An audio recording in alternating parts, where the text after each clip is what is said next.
يلا بسم الله الرحمن الرحيم. سؤال رقم 1. عدد الأوربيتالات النصف ممتلئة في اس أس 2 بيساوي كام؟ عشان نحل ما هو السؤال دون لازم اول حاجه نجيب الاس نوزعها يا دكتور. هتبقى كام؟ 1 اس 2 2 اس 2 2 بي 6 3 اس 2 3 بي كام؟ 3 بي 4 3 بي 4 بس هو مكتسب 2 يبقى لازم تحط لي هنا سالب الاتنين، فهتزود هنا كام؟ 2 برضه يا دكتور. هزود 2 تبقى 3 بي 6. حلو. طب واحده واحده بقى نعد الاوربيتالات. ده ممتلئ، ده يا دكتور ممتلئ، ده يا دكتور كانوا 3 وكلهم برضو ايه؟ ممتلئين. ده يا دكتور 1 وممتلئ. ده يا دكتور كان كام؟ 3 وبرضو ممتلئين. 3 بي 6 يعني كمان ممتلئ، هتبقى صفر. تبقى صفر. رقم 2 كل واحد 3 أسئلة. رقم 2 عنصر يحتوي على 15 أوربيتال ممتلئ وأوربيتال نصف ممتلئ، يكون عدد الإلكترونات مستوى الطاقة الرئيسي الأخير. طب بص، هو قال لي ان احنا عندنا 15 اوربيتال. احنا التوزيع اللي فوق كانت ادي 1 2 3 4 5 6 7 8 9، يعني هنوزعها تبقى 9. فهنقول كام؟ 1 اس 2 2 اس 2 2 بي 6 3 اس 2 3 بي 6 لحد دلوقتي دول 9. فهنجيب كام؟ 4 اس 2 و3 دي 5 و3 دي 5 او 3 دي 10 مثلا، تبقى كده 15 اوربيتال. تمام؟ ماشي. اهم دول 15 اوربيتال وكلهم مين؟ ممتلئين. اهون ده اوربيتال وال15 اوربيتال ممتلئين. فهو جه سالني وقال لي ايه بقى؟ قال لي احنا عندنا كمان اوربيتال مين؟ نصف ممتلئ. فهو كمل كمان. تمام؟ فبقى معانا كام؟ بقى معانا 4 بي 1. تمام، عشان هو اوربيتال 1. فدلوقتي احنا معانا هنا دلوقتي اهو، يبقى هنا كده 1. ده يا دكتور كان ممتلئ بالشكل ده. ده كان ممتلئ، ده كان ممتلئ ممتلئ ممتلئ ممتلئ ممتلئ ممتلئ ممتلئ. هنا نفس الكلام نفس الكلام نفس الكلام بالشكل ده اللطيف ده يا دكتور. هنا كده كان في 1 بس. طيب هو عايز ايه بقى؟ يكون عدد الكترونات مستوى الطاقة الرئيسي الأخير. يعني ايه عدد الكترونات مستوى الطاقة الأخير؟ يعني يا دكتور الأربعة اس موجودة في الأوربيتال الأخير، يعني الأربعة اس والتلاتة دي والأربعة دي. ما هو ده المستوى الأخير، يعني ده المستوى الرابع، ده المستوى الرابع. طب عندنا كم إلكترون فيه؟ 1. ليه بقى؟ ما احنا عندنا ليه 1؟ ما احنا عندنا 4 اس يبقى 3. 4 اس وفيها 2 والثلاثة والأربعة بي فيها 1. 2 يبقى 1 يا دكتور، يبقى 3. رقم 3 لسه معاك الدور. عدد الأوربيتالات المستوى الفرعي دي 5. حلو، بس خلاص. هو عدد الاوربيتالات المستوى الفرعي دي، الدي كان عندها كام اوربيتال؟ 5 يا دكتور. 5. رقم 4 يلا يا رنا.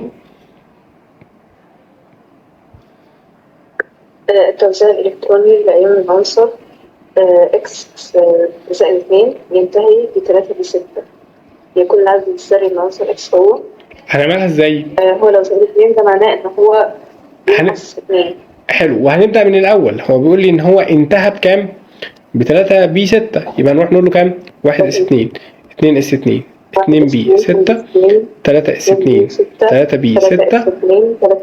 بس ده كان مين؟ ده كان لا مش هنكمل هنا كده. ده كان الاكس موجب الاثنين. طب هو عايز الاكس ماهوش فاقد بقى، يبقى نروح نوزعها 1 اس 2 2 اس 2 2 بي 6 3 اس 2 و3 بي 6. ما هو ده كان فاقدهم منين؟ من الأربعة اس، هنحطهم 2. يبقى دلوقتي عدد الذري ممكن يكون كام؟ ادي 10 و10 يبقى كام؟ 20. 5. معاك الدور. كل واحد 3 أسئلة. العدد الذي يحدد رتبة مستويات الطاقة الرئيسية هو عدد الكم الرئيسي. عدد كم رئيسي؟ رتبة يا دكتور. يبقى احنا عايزين مستويات الطاقة، يبقى عدد كم رئيسي. حد ياخدها سكرين يا جماعة. رقم 6 لسه معاك الدور. أي العبارات التالية صحيح عن ذرة سيو 29. يلا هنوزعها الأول. هو دلوقتي بيقول لي سي يو 29، فنروح نقول كام؟ 1 اس 2 2 اس 2 2 بي 6 3 اس 2 3 بي 6 4 اس و3 دي. فاكرة لما احنا كنا بنقول ان هنا 2 وهنا 9 يبقى التوزيع ده غلط. ليه؟ عشان الدي دلوقتي محتاجة ان هي تبقى مكتملة عشان تبقى في حالة من حالات الاستقرار، فبنقول 1 و10. طب خلينا نفتكرها بشكل تاني، مش احنا كنا بنقول ارجون 18 4 اس و3 دي، مش هنقول 2 و9، هنقول كام؟ 1 و10 عشان حالات الاستقرار. تمام؟ فدلوقتي هل شحنة النواة الفعالة 29؟ يعني ايه شحنة النواة الفعالة؟ يعني عدد الالكترونات بعد الايه؟ بعد الغاز الخامل. فلا، ده شحنتها 11. لا. طب عدد الالكترونات في مستوى الطاقة الأخير 2؟ لا، ده ال4 اس كان فيها كام؟ لا. فيها 1، يبقى غلط. طب عدد الاوربيتات دي ممتلئة؟ الدي في الدي فيها 10، يبقى الدي ممتلئة يا دكتور، تبقى الإجابة ج. طب عدد مستويات الطاقة الأساسية 5؟ لا، احنا آخرنا وقفنا عند كام؟ عند ال4 اس. 4 بس، ممتاز. يلا يا سلمى، رقم 7.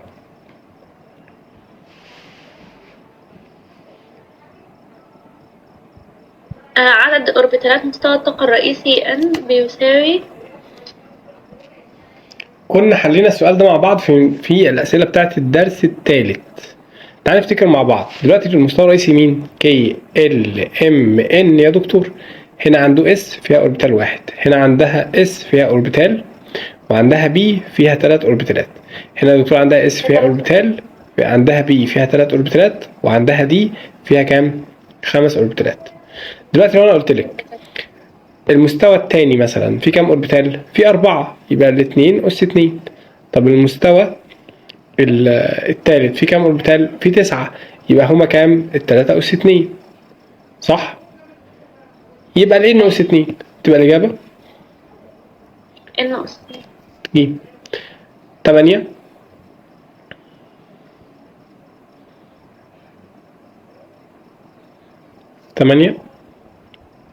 السلام عليكم. عليكم السلام، ازيك يا بسملة؟ عندنا دكتور ده. احنا بنحل رقم 8. يلا يا سلمى، كل واحد 3 اسئله.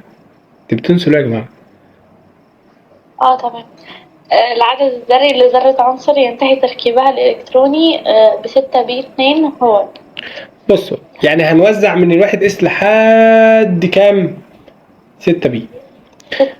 يعني هو بيعذبنا 1 اس 2 2 اس 2 2 بي 6 3 اس 2 3 بي 6 4 اس 2 3 دي 10. بعد كده 4 بي 6. بعد كده كام؟ 5 اس 2 4 اف. بعد ال5 اف، لا ده بعد ال5 اف 4 دي. 4 دي كام؟ 4 دي 10. بعد ال4 دي في كام؟ في 5 بي 6. بعد كده يا دكتور في 7 ولا 6 بقى، 6 اس 2. بعد كده 4 اف 14. وبعد كده 5 دي 10. وبعد كده اخر حاجة اللي هو كام؟ 6 بي 2. كده احنا وزعنا.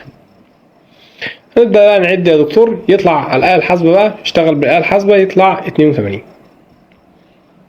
تمام؟ اوكي. رقم 9. رقم 9. طبقا لنظرية رذرفورد أثناء حركة الإلكترونات حول النواة. هو رذرفورد قال ايه؟ هل هو مثلا يزداد نصف القطر مدارها تدريجي؟ لا، ده هو اللي قال ان الالكترون بيقرب وبيبعد هو بور، يبقى لا غلط. طب يقل نصف القطر، ما قال ان اللي بيبعد ويقرب هو مين؟ هو بور، يبقى غلط. قال يظل نصف القطر ثابت وفي مدارها. بصي، كلمة ثابت فعلا رذرفورد قال ان يا دكتور الالكترونات بتدور حول النواة في مسارات محددة وثابتة، ودي جملة كانت غلط. تبقى الإجابة مين؟ ج هي اللي غلط. ج. رقم 10. رقم 10. يلا يا إذا كان لا خلاص. رقم 10 يلا اسماء. تمام. كل واحد 3 اسئله. رقم 10 اسماء. إذا كان عدد الإلكترون في أيون إكس 37 سالب 1 يساوي عدد الإلكترونات في أيون فإن عدد النيوترونات في ذرة العنصر إكس يساوي كام؟ واحده واحده. احنا في جمله مهمه جدا لازم ناخد بالنا منها. تمام. بصي دلوقتي الرقم اللي تحت ده بنسميه عدد الذري، او بنسميه عدد البروتونات، او بنسميه مين؟ عدد الالكترونات. تمام. بالشكل اللطيف ده يا دكتور.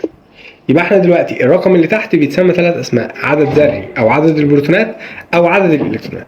طب يا دكتور العدد اللي فوق بيتسمى ايه؟ ده بيتسميه العدد الكتلي، اللي هو عباره عن مين؟ عدد البروتونات زائد عدد النيوترونات. طب واحده واحده يا دكتور. احنا دلوقتي اتاكدنا ان البروتونات 20. يعني لو انا قلت لك الواي عندها كام بروتون، هتقول لي الواي عندها 20 بروتون، لانه هو ما بيفقدش بروتونات. طب عندها كام الكترون؟ هو من ال20 فاقد 2، يبقى عندها 18. طب هنا يا دكتور، هنا عايزين نعرف عدد البروتونات كام. ما هو قال لي ان عدد الالكترونات بيساوي عدد الالكترونات، يبقى هنا عدد الالكترونات كان 18. لو جمعت دول يبقى هنا كان 17. يبقى العدد البروتونات هنا يا دكتور كان مين؟ كان 17. تمام. ما هو هنا عدد الالكترونات 18. حلو. اجمع معاها ديا بقت 18. اتفقنا؟ يبقى احنا كده عدد الالكترونات بيساوي بعضه يا دكتورنا. يبقى علشان تقول لي ان عدد البروتونات او عدد بقى النيوترونات كام، هتروح تقول لي ان اللي فوق ناقص اللي تحت، يبقى 37 ناقص ال 17 تطلع معانا بكام؟ ب 20 يا دكتور. تبقى الاجابه د. ها ظبطت؟ ظبطت؟ يلا يا اسماء قول. تمام يعني. يلا يا اسماء رقم 11. الو. انا سامعك. تمام استاذ. ما كانش ينفع نقول يعني انا بحسبها كده، بحسب الناقص زائد ناقص. مش هينفع. الناقص زائد، ما كانش ينفع اقول 38 ناقص 18 تساوي 20. مش هينفع كده، انت بتحسبها غلط. تمام. نقولها كمان مره بسرعه يا دكتور. اللي تحت ده هو العدد الذري، هو عدد البروتونات، هو عدد الالكترونات. طب احنا عدد البروتونات كام؟ كان 20 هنا. تمام. لان البروتونات ما بتفقدش منها. يا دكتور عدد الالكترونات كام؟ يا دكتور 18. وهنا ليه 18؟ لان ال20 ناقص ال2 تطلع 18 الكترون، لان هو فاقد 2. طب هنا يا دكتور قال لك ان الالكترونات بيساوي بعضها، يبقى دلوقتي المفروض بما ان دي 18 يبقى لازم تكون دي 18. طب ازاي؟ يعني هو 17 زائد الواحد اللي فوق، ما هو السالب معناه ان هو بيكتسب. تمام. فساعتها يا دكتور بنقول خلاص اللي تحت 17 واللي فوق كان عدد الكلي اللي هو البروتونات زائد النيوترونات، يبقى 37 ناقص 17 تطلع 20. 11 اسماء.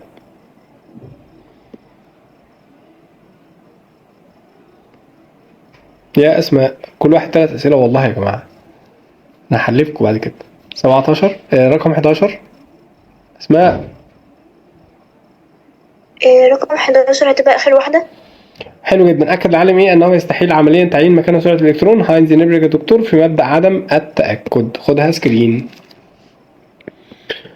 اللي يفتح المايك على ال3 اسئله بتوعه يخليه فاتحهم بالله عليكم، علشان عايزين نحل اكبر قدر ممكن. يلا يا اسماء رقم 12. ليس من الممكن تواجد أحد المستويات الفرعية الآتية في أي ذرة. تفتكري ممكن يكون مين؟ احنا شفنا قبل كده 4 اس، شفنا 5 بي، شفنا 3 دي، لكن احنا كان اخرنا كام؟ 4 اف و5 اف، ما شفناش دي خالص. تمام. 13 يلا يا بسمله.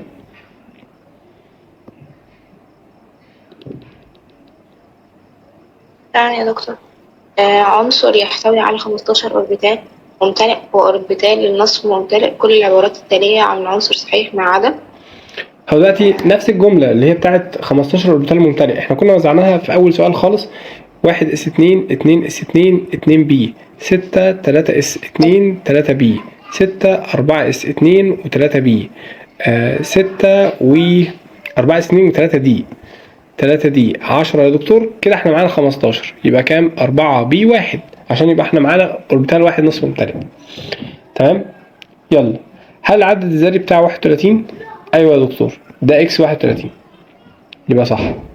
هل العدد الذري بتاعه 29؟ لا هتبقى غلط، دي اللي غلط. هو بيقول لك كل دول صح ما عدا. تمام. هل عدد الالكترون او عدد الكم الرئيسي لاخر الالكترون كان 4؟ اهو يا دكتور، ادي 4 اس وادي 4 بي، يبقى صح برضه. خدها سكرين. 2 اس 2، فاحنا كده يعني 1 اس 2 و2 اس 2 و2 بي 6، فكده 10. وبعدين 3 اس 2 و3 بي 6، فالمفروض كده 18. وبعدين 4 اس 2 فكده 20 و10 فكده 30 وواحد يبقى 31. فاحنا ليه 15 اوربيتال؟ مش فاهمه ازاي 15 اوربيتال. عشان انت عديت الالكترونات. ده عنده مربع واحد، ده عنده مربع واحد، ده عنده 3 مربعات، ده عنده مربع واحد، ده عنده 3 مربعات، ده عنده مربع واحد، ده عنده 5 مربعات، ده عنده 3 مربعات. تعالى نعد كده مع بعض المربعات. ادي 1 2 3 4 5 6 7 8 9 10 11 12 13 14 15، وادي واحد اللي هو فيه الكترون. تمام. يبقى انت ما عدتيش مين؟ ما كنتيش عدى الاوربيتالات، انت كنت عدى الالكترونات. رقم 14 لسه معاك الدور. مستويات الطاقة الفرعية 1 اس 2 و2 اس 2 تختلف عن بعضها في بتختلف عن بعضها في الطاقة. ماشي. في الحجم وفي الحجم برضو. يبقى في الحجم والطاقة. ليه يا دكتور؟ لان احنا قلنا ان الواحد اس غير الاتنين اس، ده شكله صغير ده شكله كبير شوية. يبقى بما ان احنا بنعلى فوق يبقى الطاقة بتزيد، بما ان احنا بنعلى فوق يبقى الحجم بيكبر. 15 لسه معاك الدور. مستوى الطاقة الفرعي الأعلى في الطاقة مباشرة من المستوى 4 اس هو مستوى الطاقة الفرعي. تعال نوزعها. يعني بعد 4 يعني هو يكون 5 اس. طب تعالى نوزعها كده مع بعض. 1 اس 2 2 اس 2 2 بي 6 3 اس 2 3 بي 6 4 اس 2 3 دي 10 4 بي 1. مين الأعلى من الأربعة اس مباشرة؟ الأعلى منها هتبقى 4 بي 1. 4. ليه 4 بي؟ ما هو في 3 دي أهي أعلى منها. إن هي أعلى في الطاقة مستوى أكتر، يعني هو عايز المستوى ولا عايز الطاقة أعلى؟ الطاقة ملهاش دعوة بالمستوى. مستوى الطاقة الفرعي الأعلى في الطاقة هيكون مين؟ هتكون 3 دي. 3 دي. حلو الكلام؟ المفروض طب مستوى الطاقة الرئيسي عادي، فأنا هختار 4 بي. تمام؟ أيوه. أو أختار 5 اس. لو قال رئيسي يبقى 5 اس. تمام. لكن لو هو قال لي فرعي يبقى اللي بعده على طول، اللي بعده. تمام. ما تكسليش انك ترسمي. يلا يا مين؟ عبد الرحمن. رقم 16. اوربيتالات المستوى الفرعي الواحد تكون هي بتبقى كده مختلفه في الطاقه. طب واحده واحده. دلوقتي انا قلت لك ايه؟ انا قلت لك مستويات فرعي واحد. يعني مثلا انا قلت لك ان احنا عندنا 3 بي، فانت هتروح تقول لي ان احنا عندنا 3 اوربيتالات للبي، فده مثلا بي اكس بي واي بي زد. هل هم دلوقتي ممكن يكونوا مختلفين في الطاقه؟ لا، انا افتكرتها قصده على كل المستويات، يعني الواحد والاثنين والثلاثه والاربعه والثلاثه. هو قال لك 3 اس 4 كده يعني. انا فاهمك. بس هو قال لك مستوى فرعي واحد، يبقى لا ما انتبهتش على دي. هتبقى متساويه في الطاقه. لا اصبر ثانيه. هي مختلفه في يعني قصده ايه بالظبط؟ الاعداد اللي جوه؟ لا، قصده مثلا البي ده يا دكتور اهيا، اكيد هي مختلفه في الشكل لكن اكيد متساويه في الطاقه. تمام. اوكي. رقم 17. تمام. عند تسخين الغازات او ابخره المواد تحت ضغط منخفض الى درجات حراره عاليه فانها تطلق، هي لما بتتسخن تطلق اشعه هي اشعه الكا يا راجل بتاع دلوقتي التسخين الغاز وضغط منخفض هتطلق اشعه المهبط. تشع ضوء اشعه المهبط كانت بتدينا ضوء. تمام. ايوه. ماشي. 18 لسه معاك الدور. استنتج العالم ان اشعه المهبط تنتج من انحلال ذرات العناصر الموجوده بانبوبه التسخين الكهربي تومسون. حلو جدا. يلا يا محمد يا سمير رقم 19. كل العبارات التالية صحيح عن تركيب الأيوني التالي ما عدا هو العدد الكتلي 14 والعدد الذري 7 ومكتسب 3 يعني في الأصل 4. واحدة طب بس إيه بص الحاجات دي؟ البي موجب إن الصفر. ما هقول لك اهو دلوقتي ده كان عدد ذري صح؟ عدد ذري او ممكن نقول عليه بروتون او ممكن نقول عليه الكترون. اتفقنا؟ لو انا قلت لك دلوقتي عدد البروتونات كام؟ هتقول لي 7. طب عدد يا دكتور الالكترونات كام؟ هتقول لي هي 7 بس مكتسب 3 يبقى معانا كام؟ 10. طب عدد النيوترونات بكام؟ يا دكتور اللي فوق ده بنسميه مين؟ عدد البروتونات زائد الالكترونات او النيوترونات اللي هو العدد الكتلي يعني. تمام؟ طيب النيوترونات بكام؟ هتقول لي 14 ناقص السبعة تطلع ب7. فالسؤال هل العدد الكتلي هو عدد البروتون زائد الالكترون؟ لا غلط. طب تعالى كده نشوف هل اللي فوق دول صح ولا لا. هو بيقول لك كل دول صح ما عدا هل البروتون بيساوي النيوترون؟ ده 7 وده 7. طب هل الالكترون اكبر من البروتون؟ ايوه يا دكتور ده 10 وده 7. ماشي صح. تمام؟ اوكي. رقم 20. يمكن تحديد أقصى عدد من الإلكترونات يمكن أن تشبع بها مستوى الطاقة الرئيسي 2 N تربيع. 2 N تربيع يا دكتور. جيب سؤال مباشر. رقم 21. كل من S B و D و F ترمز إلى مستوى الطاقة الفعالية. ممتاز. رقم 22.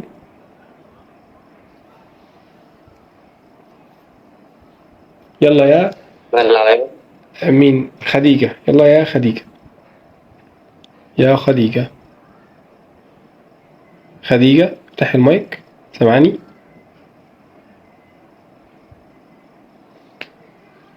خديجة.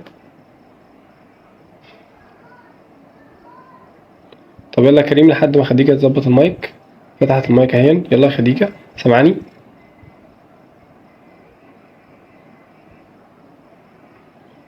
خديجة المايك عندها فيه مشكلة. طب يلا يا كريم لحد ما المايك عند خديجة يتظبط.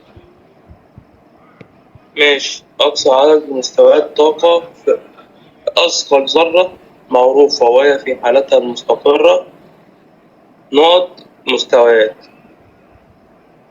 يعني عدد مستويات عدد مستويات 7 بس خلاص. أعلى طاقة في الدنيا هو عندها 7 مستويات للطاقة. يعني أكتر من كده بنفقد الإلكترون. 23. مستوى الطاقة الرئيسي الثالث KLM. ماشي. في الذرة يحتوي على مستويات فرعية يعني SBD. SBD ما احنا قلنا ان الكي LMN. احنا دلوقتي في المستوى الثالث. دي كان عندها اس، ده عندها اس وبي، ده عندها اس وبي ودي. تبقى الإجابة ج. SBD. حلو. 24. مستويات طاقة مترتبة تصاعديا حسب الطاقة. ماشي. الفرعية واحدة. احنا كنا بنوزع كام؟ 1 اس 2 2 اس 2 2 دي 6 3 اس 2 3 بي 6 4 اس 2 3 دي 10. يلا يا باشا. حلو جميل. ال3 بي بقول حسب ال3 بي يجي بعدها مين؟ 4 اس 2. يبقى دي غلط. طب ال4 بي هي المفروض هتبقى د. يبقى المفروض د. لان برضه يا دكتور ال4 بي كانت هنا. يبقى ال4 بي المفروض يجي بعدها كام؟ 5 اس ودي غلط. ال3 بي بيجي بعدها كام؟ 4 اس يبقى دي غلط. يبقى مفيش قدامنا غير ده يا دكتور. 25. يلا يا سلمى. 25 يا سلمى. يمثل التركيب الإلكتروني لعنصر النيتروجين N7 طبقا لقاعدة هوند. هنوزع الأول، احنا محتاجين نوزع النيتروجين 1s2 2s2 2 بكام؟ 3.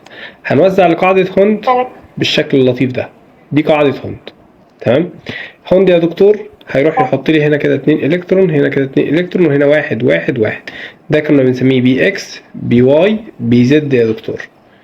يلا تبقى الإجابة ممكن تكون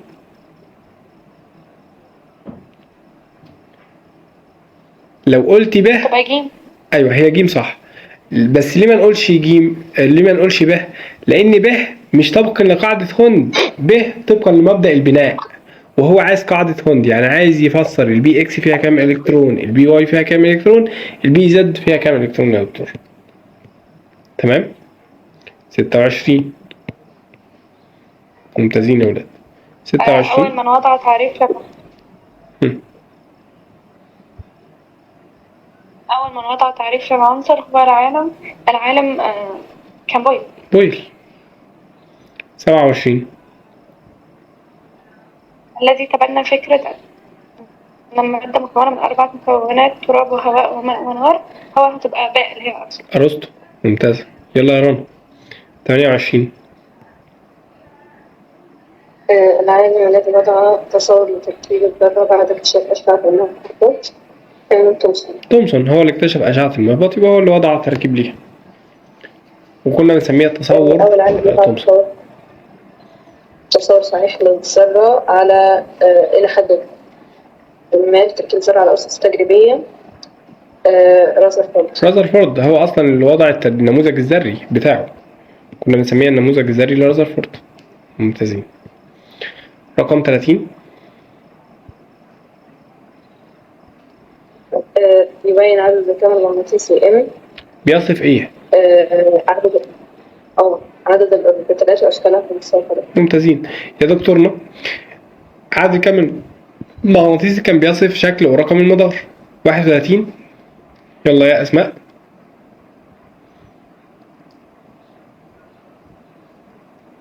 العالمان اللي يقوموا بتجربة رذرفورد هما تبقى جيم جيجر ومارستون. 32 عدد الإلكترونات اللي تشبع بها المستوى الفرعي F هتبقى الإف عندها كام أوربيتال؟ 7. الإف عندها كام أوربيتال؟ 14. عندها هتبقى 14. هتبقى 14 لأنها عندها كام أوربيتال؟ عندها 7 أوربيتالات يا دكتور بالشكل اللطيف ده. تمام. تبقى الإجابة د. 33 عدد الإلكترونات اللي تشبع بها المستوى الفرعي N3.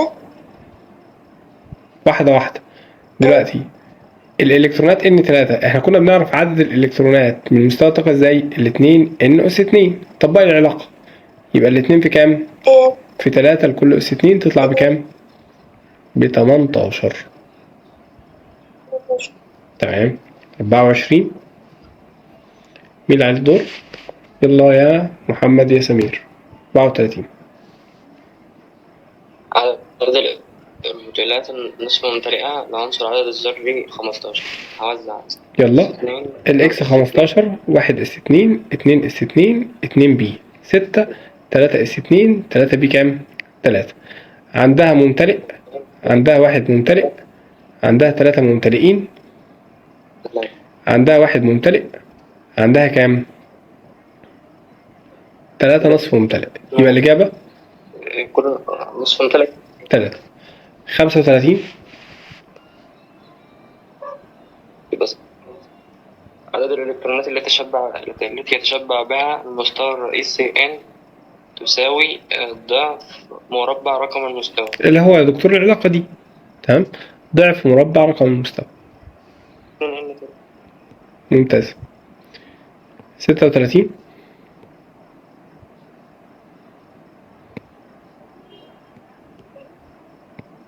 لسه معاك الدور. لعنصر عدد الذري. طب أصلا مش شايفها. ماشي. لعنصر عدد الذري 18. هوزع برضه 1s2 2s2 2b 6 3 اس 2 3 بي 6 يا دكتور، دول 18. عندنا كام مستوى؟ ده المستوى الأول، ده المستوى التاني، ده المستوى التالت. يبقى احنا عندنا كام مستوى دلوقتي؟ دول 3 مستويات رئيسية، بس هو عايز المستويات الفرعية، هو بيقول لي عدد المستويات الفرعية. يبقى عد يا باشا، 1 2 3 4 5، يبقى 5 مستويات فرعية. اوكي، هل ممكن نخرج وندخل تاني من نفس اللينك؟ هنخرج وندخل تاني من نفس اللينك. مين اللي عليه الدور يا جماعة؟ مين يقول؟ أنا يا دكتور. يلا يا بسم الله. 37 رقم 37. هم.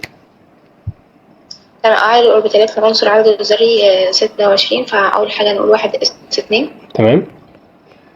2 اس 2 بي 6 3 اس 2 2 بي 6 3 اس 2 3 بي 6 4 اس 2 3 بي 6 و3 دي كام بقى؟ 3 دي 10. ليه بقى؟ كان كده احنا كده معانا 20 20 و3 دي 6. يلا عندنا كام عدد اوربيتال؟ الأوربيتال بقى كام اوربيتال؟ 4 ادي 1 5 اهو 8 تبقى 12 واحدة 13 أقصد. طيب هو احنا ممكن نعدها مانوال، فنقول 1 2 3 4 5 6 7 8 9 10 11 12 13 14 15. ممكن نقول كده فيطلع 15 اوربيتال. او احنا قلنا ان عدد الاوربيتالات عندها العلاقة اللي هي ان اس كام؟ ان اس 2. تمام؟ اوكي. رقم 38. عند انتقال الإلكترون من مستوى الطاقة الثاني إلى الرابع فإنه يكتسب كمية من الطاقة مقدارها كوانتم. ده سؤال جاي لك في الامتحان آخر السنة والأيام بينا. 39. توزيع الإلكترون لذرة الكربون المثارة يكون الكربون أصلا في العادي يتوزع كام؟ هتبقى 1 اس 2 2 اس 2 2 بي 2 برضه. تمام. طب لما يكون مثار 2 بي 2 لما يكون مثار فهتبقى اكس و2 بي واي. لا مش كده بس، احنا هننقل الكترون من الاس نوديه للدي علشان في الكترون حصل له عمليه اثاره، فيبقى توزيعها وهي مثاره عامل ازاي؟ 1 اس 2 2 اس 1 2 بي 3 تبقى ج. حلو.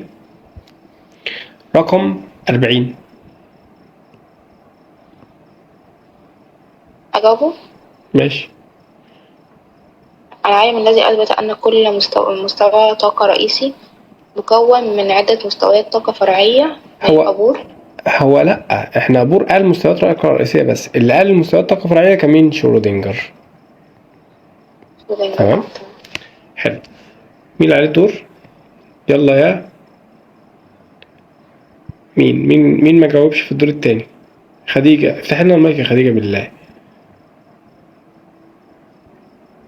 ايوه اتكلمي كده ان شاء الله هيشتغل. طب قولي لنا انك بتتكلمي، البسي سماعة، طيب اي حاجة. طيب من الاول يا كريم. 41. النظرية التي تقول أن الإلكترونات أثناء دورانها حول النواة في حالة مستقرة لا تشع طاقة هي. لو انت قلت لي دي فرض مين، بص لو انت قلت لي دي فرض مين، شهادة تقدير وستوري يا باشا بصوتي، وانا بقول لك ان في ليك شهادة تقدير. لا والله ممكن افكر ثانية واحدة. بس انا عايز نص الفرضية. ما هجيب لك نص فرضية، ما انا بحاول افتكر. لو قرأت السؤال تجيبها على فكرة. ماشي، ما بالراحة. هل هتبقى دي براولي؟ لا، دي براولي كده قال ان الالكترون سالب وهو له حركة موجية، بس احنا قلنا ان الالكترون اثناء دورانه حول النواة اللي بيحصل لا يفقد ولا يكتسب أي قدر من الطاقة يا دكتورنا. نظرية مين؟ بور. بور. ضاعت عليك. 42. ماشي مش مشاكل. في 23 ماشي. ادي كده سر 1 اس 2 1 اس 2 2 اس 2 2 اس 2 2 بي 6 2 بي دي كده 6 10 3 اس 2 ماشي 3 بي 6 تمام 4 اس 2 3 دي ادي كده 3 دي اسمه ايه ده 3 بقى دي ما دول 10 ودول 10 3 بس ده الباقي. ايوه تبقى الإجابة يبقى ألف. ألف يا دكتور. مش شايف كده. حلو جدا. رقم 43. مستوى ايه؟ كمل بكح عادي. في ايه؟ ماشي. مستوى الطاقة الفرعي مكون من 5 أوربيتالات. 5 أوربيتالات يبقى دي يبقى فوق دي. هو الدي عنده هو الوحيد اللي عنده 5 أوربيتالات. ده عنده 7 بالشكل دوت. ده دكتور عنده 1. ده دكتور عنده 3 فمش نافع. 44.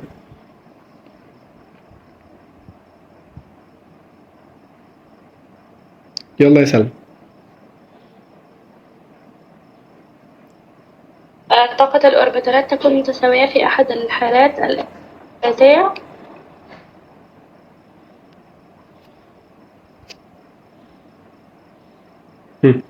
احنا سألنا من شوية ان طاقة الأوربيتالات بتكون متساوية فين؟ لو احنا مثلا في البي صح؟ يبقى مثلا البي اكس بيساوي البي واي بيساوي البي زد. يبقى في المستوى الفرعي مين؟ الواحد. تمام. 45.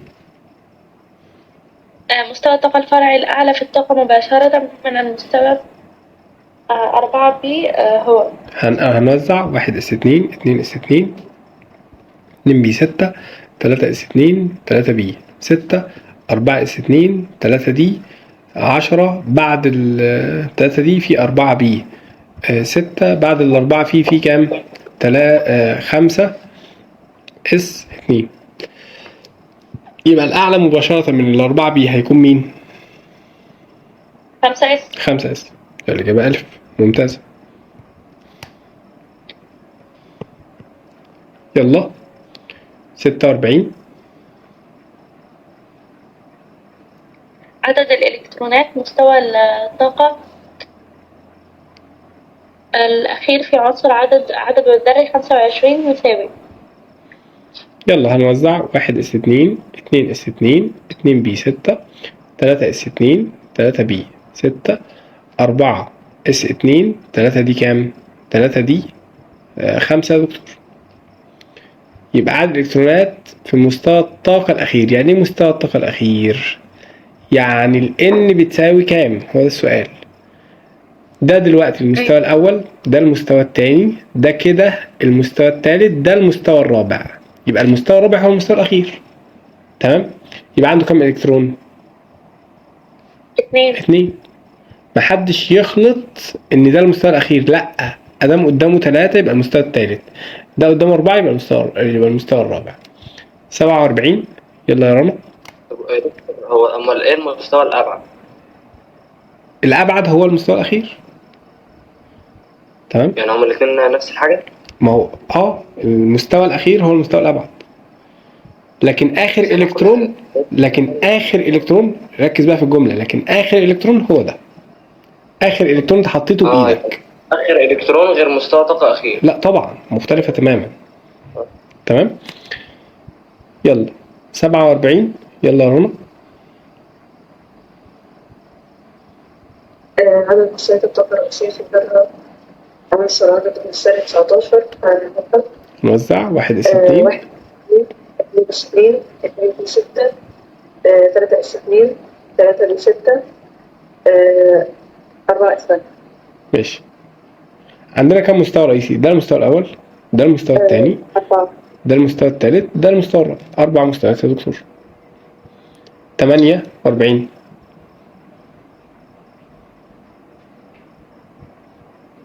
مستويات الطاقة الفرعية في مستوى الطاقة الرئيسي تكون متقاربة في الطاقة. متقاربة في الطاقة. أهو جنب بعض أصلا. 49 من القيم المحتمل العدد كم n؟ 2. هتبقى n يا دكتور. ليه؟ لأن ال n ده دلوقتي ده اللي هو عدد كم مين؟ عدد كم رئيسي لا يقبل قيمة صفر ولا قيمة غير صحيحة، يبقى مفيش غير 2. لا ممتاز كسر ولا صفر، ممتازة. لازم قيمة صحيحة. قولي 50.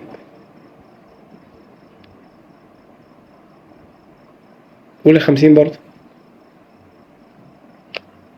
معلش. أقصى قيمة ممكنة لعدد الكم الرئيسي n في أثقل الذرات المعروفة وهي حالتها المستقرة هو 7. 7 لسه قايلينها من شوية. يلا 51 برضه لسه قايلينها من شوية، اللي هو أقصى عدد من الإلكترونات ممكن نتشبع بيها. يلا يا عبد الرحمن. 52.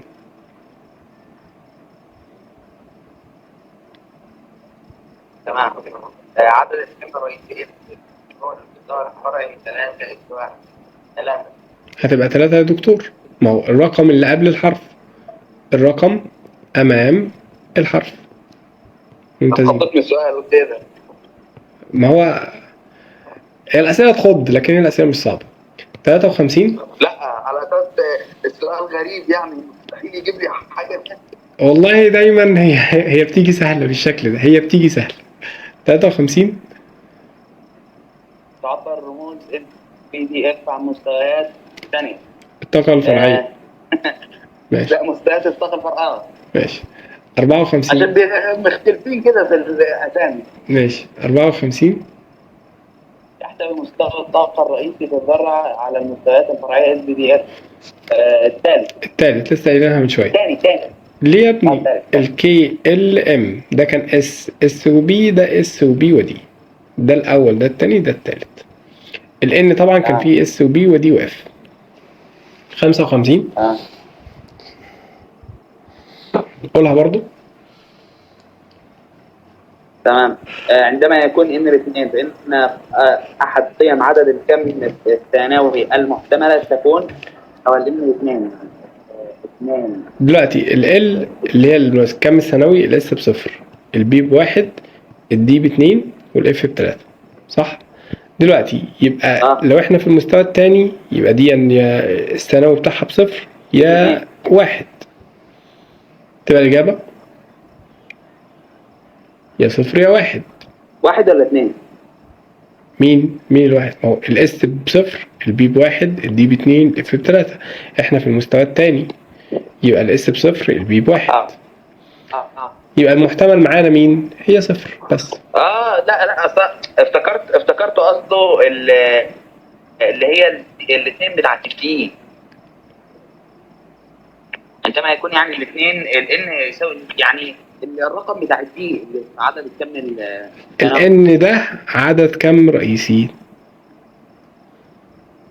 اي ان في الدنيا هتقابلك عدد كم رئيسي. ايوه انا فاهم. اصل لقيت مكتوب احد قيم عدد الكم الثانوي المحتمله، راح قلت اس بي دي والدي باثنين، راح قلت على اساس كده. اوكي ماشي. يلا يا محمد يا سمير. 56. قيمة عدد الكم المغناطيسي للإلكترون يقع في المستوى الرئيسي تساوي -1. يبقى دكتور مغناطيسي ادم هي بالسالب واحد وسالب اتنين سالب كده، يبقى مغناطيسي على طول. 57. عدد الإبجات في كل مستوى طاقة رئيسي ان تربيع. 58. كل العبارات الآتية صحيح تماما عن أشعة الكاثود ما عدا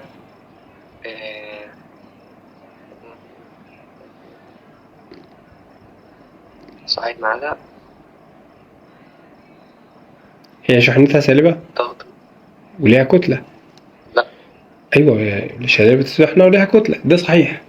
أيوة يعني مش هنختارها يعني. ايوه. فهل هي لا توجد في الغازات تحت ضغط منخفض وفرق جهد عالي؟ لا، ده اصلا ده احنا بنخليها تحت ضغط منخفض وفرق جهد عالي عشان تيجي. يبقى كلمة لا توجد دي كلمة غلط، يعني اللا هي اللي غلط، لكن هي ايه؟ توجد في الغازات. جميل. 59. كمل برضه. لسه معاك الدكتور. من خلال دراستك لتجربة رذرفورد عن التركيب الذري، كل العبارات الآتية صحيحة ما عدا معظم الذرة فراغ. راحت فين؟ معظم الذرة فراغ، النواة شحنتها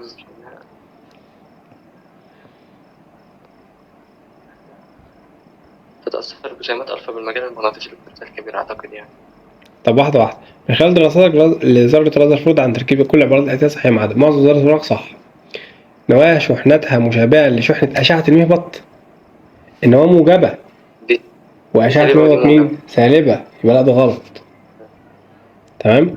أصل أنا قلت السي كانت غريبة.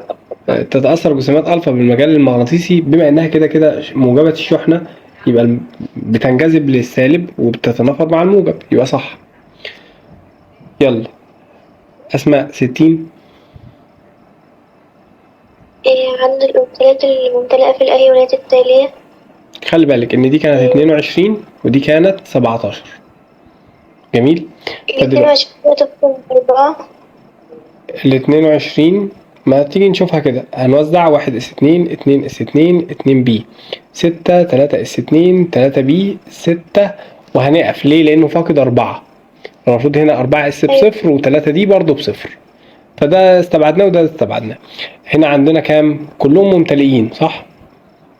بالشكل دون، بس احنا عايزين نعرف عندنا كام الكترون يا دكتور ممتلئ، او كام اوربيتال. ادي 1 2 3 4 5 6 7 8 9، 9 ممتلئ. طب لو جينا نوزع السي ال 17 بس هو مكتسب 1، هنوزعه برضو كام؟ 1 اس 2 2 اس 2 2 بي 6 3 اس 2 3 بي 5، بس هو مكتسب 1 يبقى هنخليه كام؟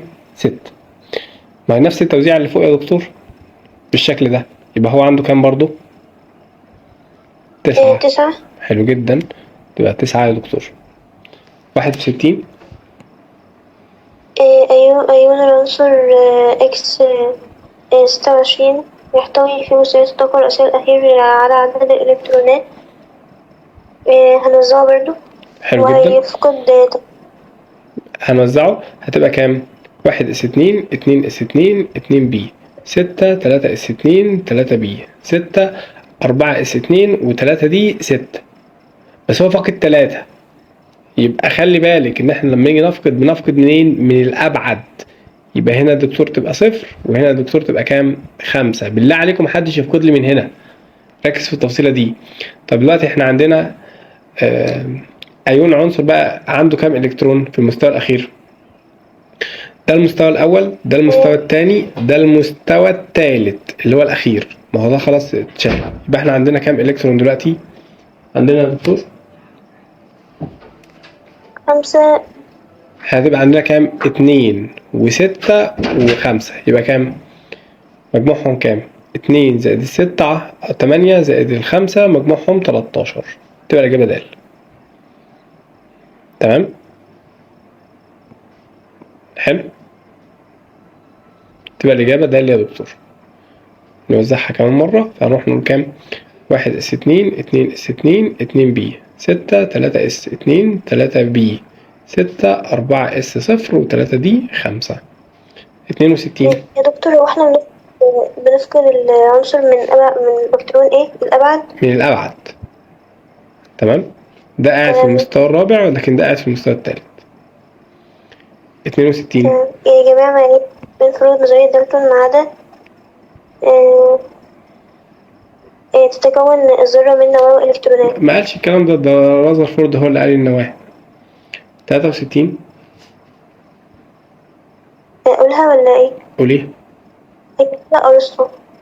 جميع المواد تتكون من ماء ونهر وتراب، يبقى أرسطو يا دكتور. يلا يا مين اللي عليه الدور؟ مين اللي عليه الدور؟ كل قال؟ كل قال؟ بسملة قلتي؟ أنا ما قلتش يا دكتور. بسملة ما قلتيش. يلا 54 يا 64. من إن كم إن فهتبقى 2. 2 لسه قايلين يكون عدد صحيح. عدد صحيح. 65.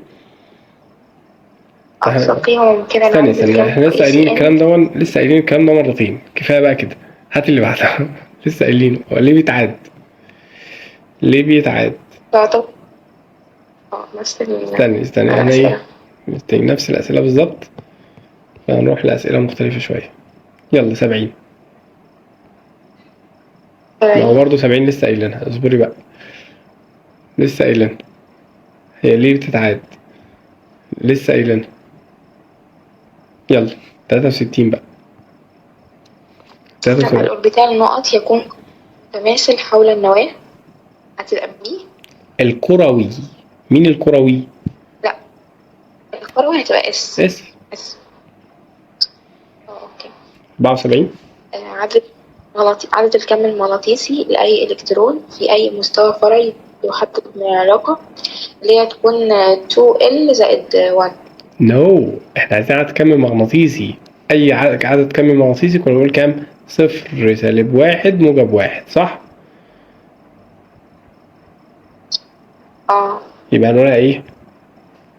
سالب ال وموجب ال. هي احنا هنستبعد هتبقى سالب. تمام؟ ماشي. 75 ده برضو تحسب المستوى الفرعي بتحسب من علاقة هي المفروض اللي هي بتحسب من علاقة 2L زائد 1، فاحنا أو كنا بنجمع ال N زائد ال L عشان نعرف الطاقة. تمام؟ دي حاجات ثابتة عشان نعرف مثلا طاقة المستوى كنا بنجمع ال L زائد ال N اللي هو عدد كم رئيسي زائد عدد كم ثانوي. قولي 76. العدد الكلي للأوربيتالات في المستوى الفرعي F هتبقى 7. 7 ممتاز. من الأول يا كريم. 77. هتسمعني؟ سامعينك يا باشا. ماشي. العدد الذي يمثل عدد مستويات الطاقة الفرعية في مستوى الطاقة الرئيسي عدد الكم؟ الطاقة الفرعية يبقى عدد كم ثانوي؟ طاقة فرعية يبقى عدد كم ثانوي. تمام. 78. أعلى طاقة يكون الإلكترون أعلى طاقة في المستوى يبقى 4 F. المستوى الرابع لا 4 يا ولا ادي المستوى الرابع اهو. 4 تمام. كنا بنقول كام؟ 4S و4B و4D و4F واحنا طالعين كان ايه اللي بيحصل للطاقة؟ ايه ده صح 4 ايه؟ والله لو فضحك عليك. لو فضحتك ما تزعلش. في ايه؟ لو فضحتك ما تزعلش عليه. 79. الستر زين. الستر ايش؟ 79. حلو. اقنعتني. مش بيجاوب بقى. اقنعتني. ماشي خلاص. مستوى الطاقة الفرعي الذي يتكون من 3 أوربيتالات. أنا بديت أقلق منك. بي 80. ماشي.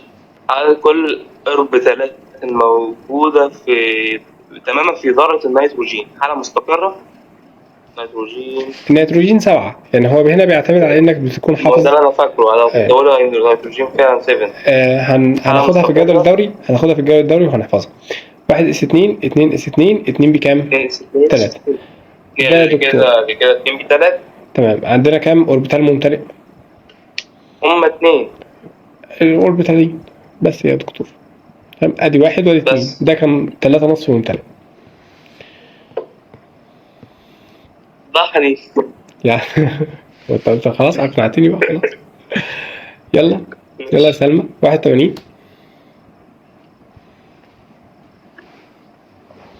ذرة في الحالة المستقرة وبها 7 إلكترونات تكافؤ، فإن التركيب الإلكتروني الذي يمثل مستوى الطاقة الرئيسي الخارجي الأكثر بعدا لهذه الذرة في الحالة المستقرة هو. سؤال عجيب ده. تعالي نجرب مع بعض. دلوقتي هي بيقول لي الذرة في حالة مستقرة يعني قاعدة بيها 7 إلكترونات تكافؤ. يعني إيه إلكترونات تكافؤ؟ يعني مجموعهم 7. يعني مثلا لو جينا نجمع دول 7، لو جينا نجمع دول 7 وهكذا. بس هي مستقرة يعني كل واحد في مكانه الصحيح. تمام. يعني مثلا دي كده ذرة مسارة. تمام. دي كده ذرة مسارة. ليه؟ عرفت منين؟ لأن ال4 B ما اتملتش. احنا ملينا ال3 دي قبل ال4 B يبقى دي ذرة مسارة. دي نفس الكلام تبقى ذرة مين؟ مسارة. مين هنا بقى الذرة المستقرة؟ دي مليانة، اللي هي ادام دي مليانة ورحت اللي بعدها خلاص يبقى دي مستقرة. تمام؟ جميل. 2 و8. طبقا لقاعدة يكون توزيع الإلكترونات في المستوى الأخير لذرة النيتروجين 7 هو هنوزع النيتروجين 7، هنوزعه زي 1s2 2s2 2b 3. تبقى الإجابة هتبقى ج. صح، لأن هنا ده كان مختلف، المفروض إن هو يبص لفوق فغلط، ده مزاوج فغلط، احنا عايزين قاعدة هوند. تمام، كمان بي مفيهاش كده. حلو. رقم 83. أي مما يأتي يمثل التوزيع الإلكتروني لأيون اللي هو الزد ار موجب الاتنين وهو 40. عشان نحل السؤال ده لازم نوزعه احنا بايدينا، يعني عشان نحل السؤال ده ما ينفعش تعتمد على التوزيع اللي هو مديهولك، لا وزعه انت بايدك. هتقول لي كام؟ 1s2 2s2 2b6 دول 10. بعد كده 3s2 3b6 4s2 دول 10. بعد كده يا دكتور معانا كام؟ 3 دي 10 يبقى دي معانا 10 كده 30. بعد كده 4b6 و3 دي واسمها ايه 4b6 و5s2 وبعدها كام؟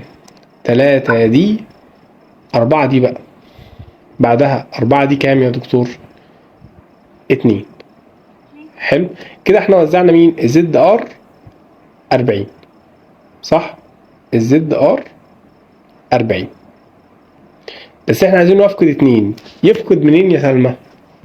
هفقد المستوى الابعد. مين المستوى الابعد دلوقتي؟ هيفقد 5s. ال5s. الله ينور عليك. يبقى احنا هنروح ندور على واحد ما فيه 5s. ده فيه 5s مش نافعه، ده كان ال4f مش موجوده اصلا، ده كان ال6s مش معانا اصلا. تمام، يبقى مفيش غير مين؟ غير بي يا دكتور. 84. قولها انت.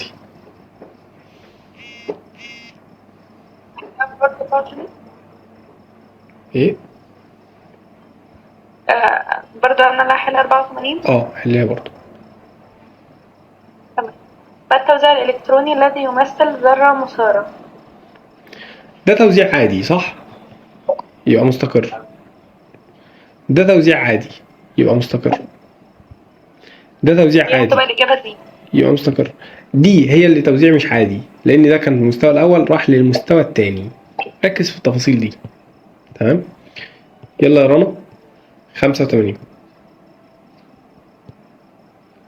التوزيع الإلكتروني في مستوى الطاقة الأخير لذرة الأكسجين اللي هو 8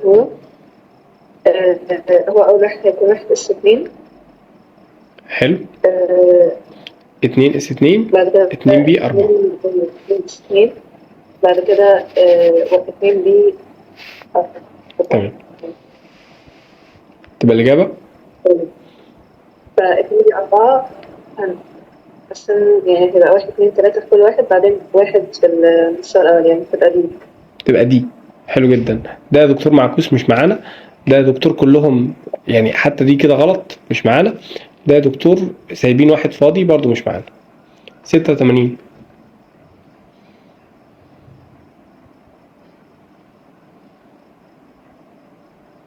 لسه معاك الدور؟ انتوا بتنسوا ليه؟ رنا لسه معاك الدور. 86.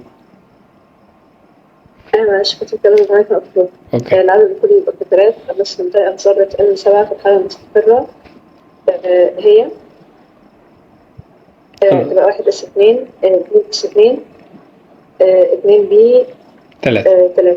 ده ممتلئ، ده برضو ممتلئ. فكده عدد الأوردينات الممتلئة هيكون 2.